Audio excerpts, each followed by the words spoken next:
Oh jangan itu, jangan Nggak apa-apa, tenang. Ini kau pakai aja, ini kau pakai aja.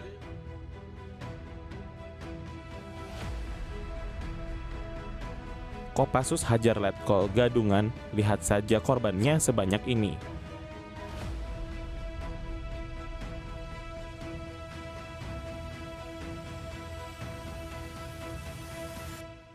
Kejadian ini benar-benar menarik perhatian publik. Kopassus melakukan tindakan tegas terhadap seorang pria bernama Rahman Nudin 36 tahun yang ditangkap oleh Intel Kodim Depok. Rahman, yang mengaku sebagai anggota TNI dengan pangkat Letnan Kolonel atau Letkol, akhirnya terjebak dalam penipuannya sendiri.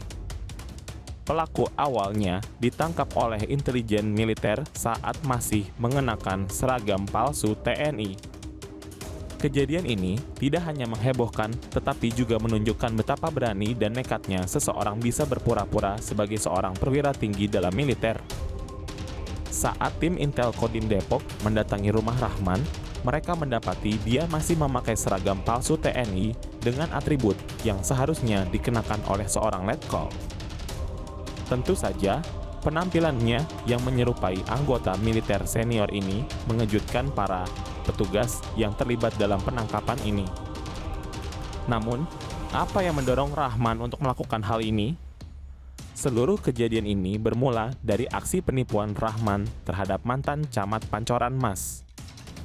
Dengan penuh keyakinan, dia berjanji kepada korban bahwa dia memiliki koneksi yang kuat dan dapat mengurus pemindahan tugas anak korban dari Nusa Tenggara Timur ke Jakarta. Korban yang percaya dengan janji palsu Rahman akhirnya memberikan sejumlah uang sebesar 38 juta rupiah sebagai upeti. Namun, saat berlalu, janji Rahman terbukti hanya omong kosong. Anak korban tetap berada di tempat tugasnya di Nusa Tenggara Timur tanpa ada tanda-tanda pemindahan. Kebohongan Rahman akhirnya terbongkar ketika korban mulai merasa curiga dan memutuskan untuk melaporkan kasus ini kepada pihak yang berwenang, yaitu Babinsa.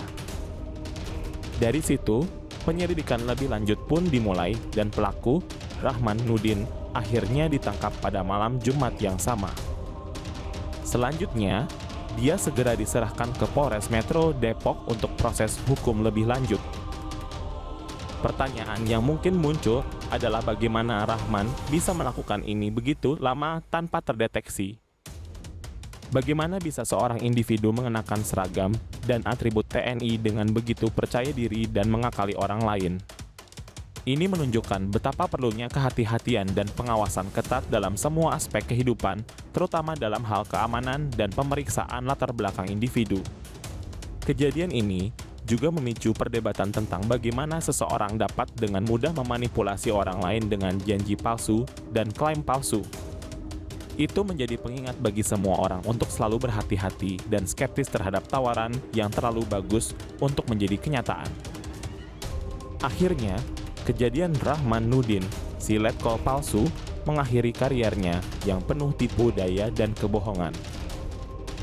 Ia harus menghadapi konsekuensi hukum atas perbuatannya yang mengecoh banyak orang. Kejadian ini menjadi pelajaran bagi kita semua tentang pentingnya integritas, kejujuran, dan kerja keras, dan bahwa tindakan curang pada akhirnya akan menghantui pelakunya.